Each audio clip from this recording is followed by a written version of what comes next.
Founders who come to us, they present us with an issue of, can you guys help out with filtering such information on the internet, being across news outlets or social media platforms, reducing the noise and bringing more of the relevant stuff in front of the eyes of founders. That's Grigory. He built a successful Chrome extension, then turned it into a platform enterprises now trust. Stay with this one. By the end, you know exactly why the founder is who wins. Stop trying to know everything. And the one rule for using AI to filter information that you can start using today. What patterns do you see in how winning founders actually use AI?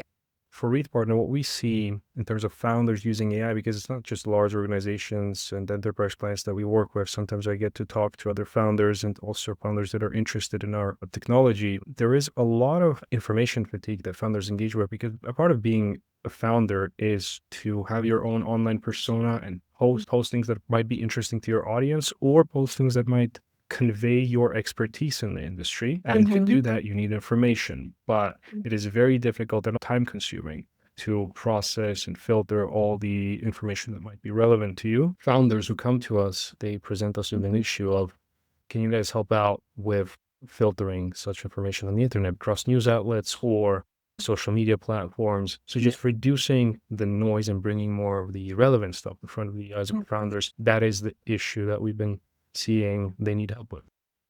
So getting relevant information is key, even with AI, and because there's so much noise out there that founders really need that clarity. And especially if AI came about very quickly, and there are AI tools which are better than others, there are AI tools which are worse than others. It might not be always the best idea to solely rely on AI itself, but I really think that the next step, especially for founders or people who do use AI, is to have this healthy balance or system of, how do I use AI and how do I verify that information, kind of combine it into my own thesis. Definitely. So what broke first when you realized that more information wasn't helping? Everyone always says that, I don't know if you remember or were online during this era, but there was a time, and it is still here, I would say, of people thinking that the answer to finding truth or misinformation is just having as much information as possible, right? But just one human is not capable of processing that information. In no other industry do we apply that standard. And this is where the specialization comes in. I think that specialization is very important. There's a lot of information, but when we help organizations and individuals to process that information, to find the relevant information, they become more knowledgeable inside their own industry. At the end of the day, even if we do process, help you filter, help you find the relevant information, there's just so much of it out there that you cannot be the best at everything. So you're very pro specialization rather than being a generalist. I'm extremely pro specialization, and these past couple of years, I have solidified my position here. Things might change, who knows, but I truly believe that this has worked across different industries. I don't see why it shouldn't be the same with information. We often work with journalists, for example. There's so much proofreading and research that goes into the job of being a journalist. There is more work that goes into being an expert in something. So there's a human value to be added to AI and the specialist knowledge that the human has in combination with AI. Exactly. It's like search engines, right?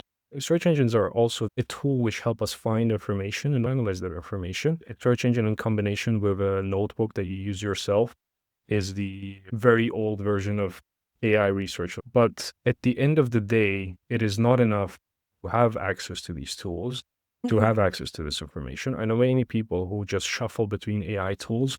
They don't have a solidified process doing the research. Right. So it is healthy to think about it not as, hey, these are the tools I use, but how do I use these tools? And what is the outcome that I want to achieve? Is there a standard? Is there a methodology that I need to use to get to the place that I want to get to? I think how is a very important question because I've had guests on the podcast who train people, and they said you don't need to switch between so many different tools. You just need to use a few of them in the right way. Its strategy is sometimes you also have people who shuffle AI tools just because they don't get the desired outcome. Right. But at the end of the day, it feels like someone who comes to you for advice, gets the advice they don't want, and then they go to the person who will give them the advice that they want. It feels like that a little. I think this is where the shuffling, going from tool to tool can be interesting, especially if the tools have different functionalities. But if you're just doing that to get to the desired answer that you're looking for, I think that is very unhealthy.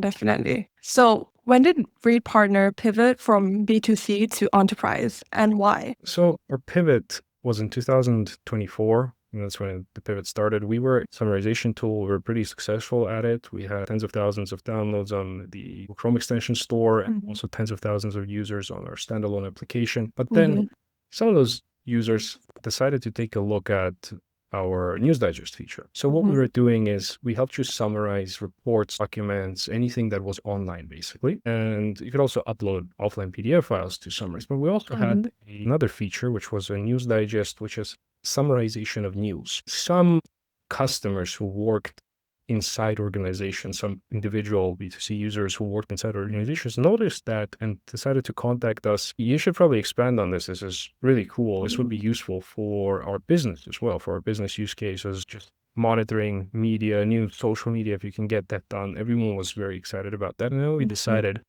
there's clear potential and interest here for growth in the B2B sector. And we just did a strategic pivot. We had a couple of weeks of internal talks, prep work, and decided, we will do this pivot. And at the end of the day, I think we did it pretty well. So that worked out great for us. So you mainly pivoted based on user feedback? Yeah, I think it's important not to blindly pivot. If you look at the history of any successful companies, there's really no one who just tried it in 3 weeks, you got to the success point. At the end of the day, what you need to do is find people who need something developing and just heads down focus.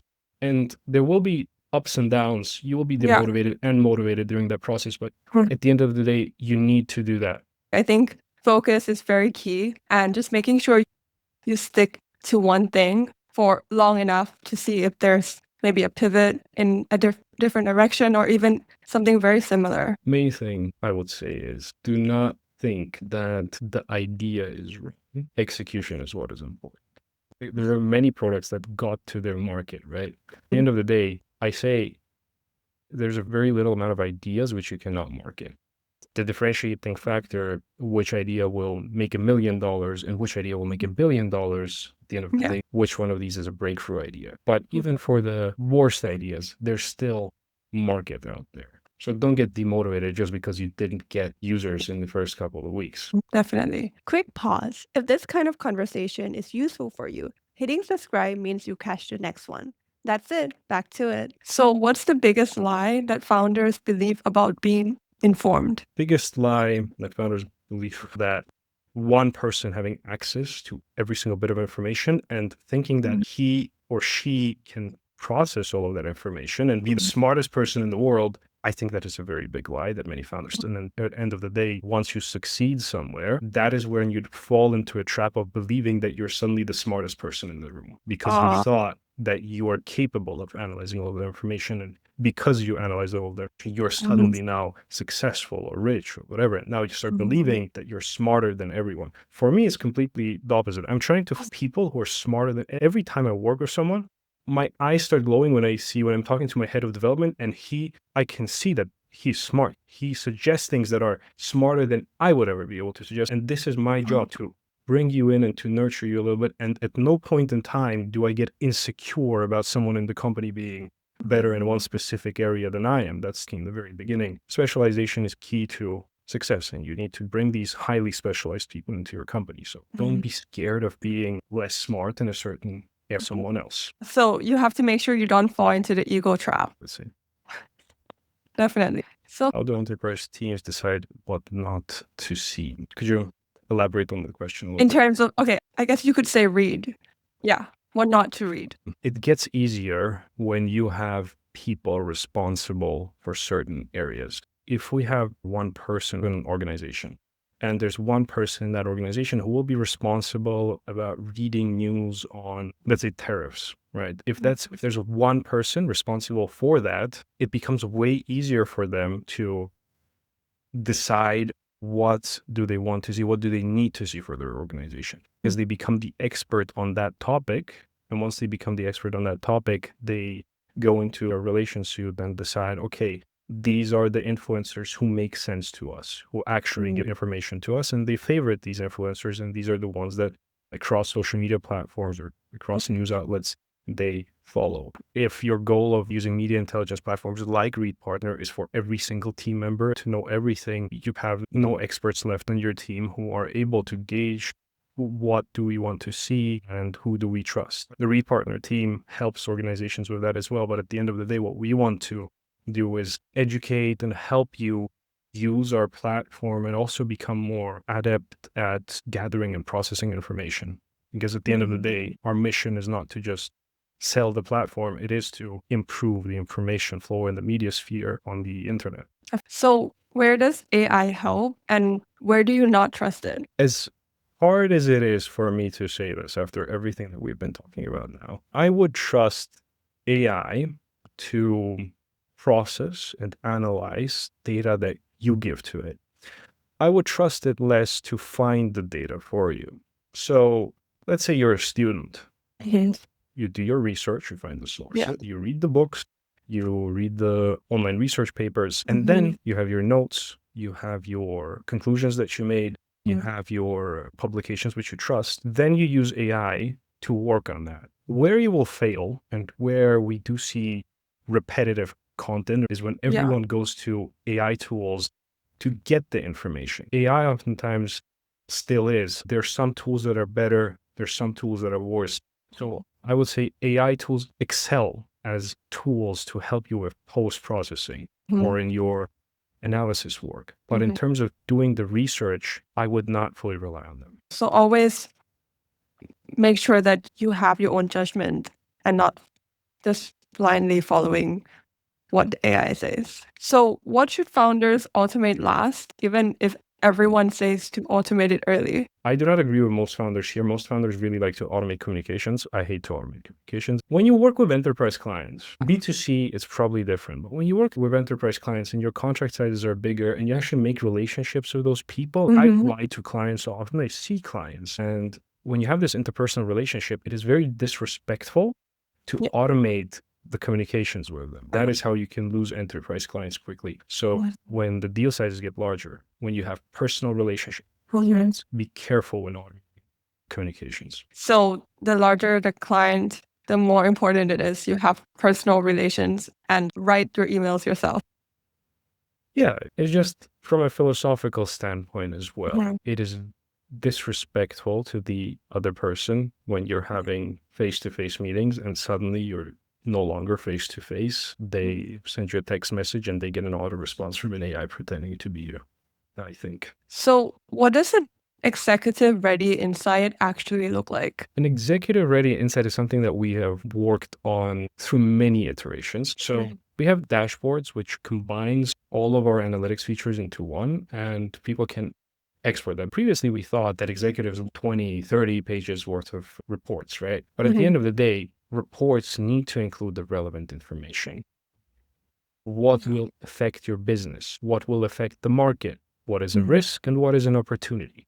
These things are what needs to be presented in there because executives don't have all the time in the world and you want to engage their brain. If you give them a 20-page report, they don't have all the time in the world. Their schedule always shifts, they get calls, and it's better to provide a 3 to 5 page report which they will actually understand and read than a 20-page report of which they will read the same 3 to 5 pages, but then you're stuck in a trouble of I conveyed less useful information. Yeah, definitely. The shorter, the better. The more informative, the short and informative is better. So what trend are founders missing right now in media and AI?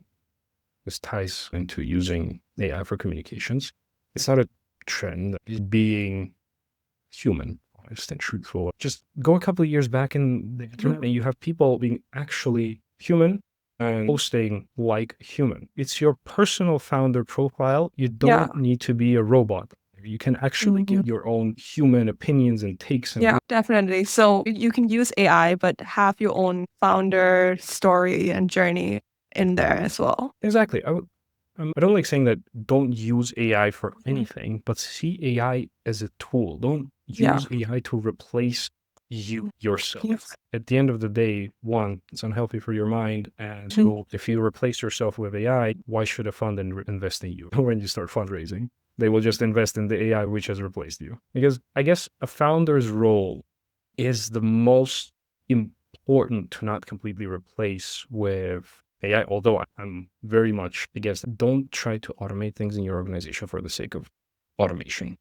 The relationships that you have inside your organization, the workers, the creative workers that you have, that experience is irreplaceable. Don't just think that you can replace your loyal, skillful, and personal relationship with your head of development with an AI tool. You can give your developers AI tools, but for a second, they be replacing these people with AI tools. At the end of the day, you will be replaced yourself if you keep doing this. But founders, especially non-technical founders, the biggest role, the biggest focus is representing the company, right? That is, inside a company, one of the biggest creative tasks that you can have, the biggest individualized and personalized to your company task that you can have. And this is not something they can easily replace with AI, and not something that you should replace with AI. Because when investors come, when customers come, they want to see a real founder, a real human, a real team, a real story behind this. That is what makes a company. We know everything about large companies and their founders, and they're not just boilerplate template representatives. So have your own stories,